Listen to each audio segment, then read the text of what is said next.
చిన్న శ్రీశైలం యాదవ్ కుమారుణ్ణి గెలిపించినట్టయితే Congress party 6,000 pension ఇస్తానని మేనిఫెస్టోలో పెట్టిన దాన్ని అమలు చేయడానికి అడగడానికి ఏ ఎమ్మెల్యే ముందుకు వస్తలేడు. ఎందుకంటే గెలిచిన ఎమ్మెల్యేలు అంతా అగ్రకులాల వాళ్ళు కాబట్టి ఇప్పుడు బీసీ నాయకుడు నవీన్ యాదవ్ని గెలిపేయడానికి యాదయ్య యాదవ్ కృషి చేస్తుండు. స్నేహ వికలాంగుల ఖచ్చితంగా నిలబెడతాడు. అవసరం వస్తే మళ్ళా మధ్యలో నేను రాజీనామా ఇస్తానన్నా అని వాగ్దానం చేసేటువంటి వ్యక్తి.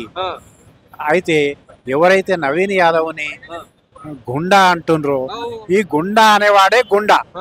అసలు మంచి మనిషిని గుండా అంటుండంటే వాడే అసలు గుండా. అనేక ఎకరాల ఫామ్ హౌస్ ఆక్రమించినోడు గుండా అవుతాడు కానీ ఆయనకి ఏ ఫామ్ హౌస్ లేదు, ఆయన గుండా ఎలా అవుతాడు? ఈ క్లారిఫికేషన్ ఇవ్వడానికి వారికి ఏనీకి వస్తలేదు.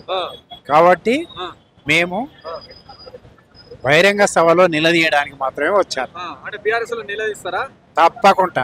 కాంగ్రెస్ ఏమి ఎత్తలే, మీకు ఇంతకుముందు మీరు అన్నట్టు పెన్షన్ 6,000 ఇస్తా అన్నది ఏమైంది, పెన్షన్ ఇస్తలేదు అని బాకీ కార్డులు వస్తారు కదా. కాంగ్రెస్ అది పైసలు లేలేవంట కాంగ్రెస్ పార్టీ దగ్గర. కాంగ్రెస్ చేసిన అప్పులన్నీ తీర్పడానికే వాళ్ళకి కొద్దిగా టైం పడుతుంది.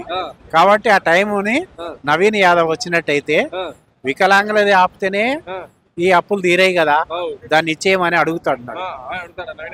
ఖచ్చితంగా అడుగుతున్నాడు కాబట్టి వారిని గెలిపేయడానికి మేము ముందుకు వస్తున్నాం.